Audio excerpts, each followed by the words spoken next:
পদত্যাগ করতে চলেছেন কানাডার প্রধানমন্ত্রী জাস্টিন ট্রুডো।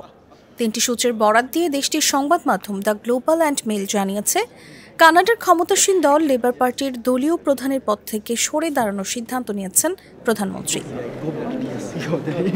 ট্রুডো ঠিক কবে পদত্যাগের ঘোষণা দিতে পারেন সে বিষয়ে কিছু না জানা গেলেও ধারণা করা হচ্ছে বুধবার দলের জাতীয় সম্মেলনের আগেই আনুষ্ঠানিকভাবে পদত্যাগ করতে পারেন তিনি।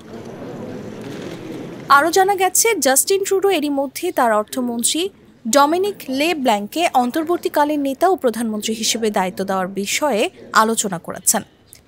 গ্লোবাল অ্যান্ড মেইল জানিয়েছে, এ বিষয়ে জানতে যোগাযোগ করা হলেও কোনো মন্তব্য করতে রাজি হয়নি প্রধানমন্ত্রীর কার্যালয়।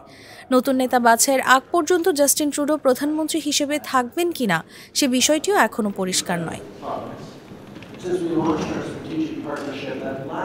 ব্রিটিশ বার্তা সংস্থা রয়টার্সের প্রতিবেদনে বলা হয়েছে, দ্য গ্লোব অ্যান্ড মেইল রবিবার 3টি সূত্রের বরাত দিয়ে জানিয়েছে, কানাডার প্রধানমন্ত্রী জাস্টিন ট্রুডো সোমবারের মধ্যে লিবারেল পার্টির নেতা হিসেবে পদত্যাগের ঘোষণা করবেন বলে ধারণা করা হচ্ছে।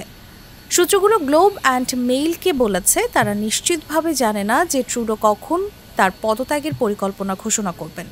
তবে তাদের ধারণা, বুধবার লেবার পার্টির জাতীয় সম্মেলনের আগেই দলের শীর্ষ পদ থেকে সরে দাঁড়ানোর ঘোষণা দেবেন তিনি।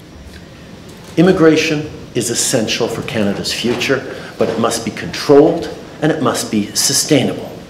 With today's annual immigration plan, that is precisely what we're doing. Reuters বলছে, ট্রুডোর সম্ভাব্য পদত্যাগের ফলে দেশটির ক্ষমতাসীন এই দলটিকে এমন এক সময় স্থায়ী প্রধান ছাড়াই রাজনৈতিক মাঠে ছেড়ে দেবে, যখন জরিপগুলোতেও দেখা যাচ্ছে চলতি বছরের অক্টোবরের শেষের দিকে হতে যাওয়া নির্বাচনের লিবারেলরা রক্ষণশীলদের কাছে খারাপভাবে হেরে যাবে।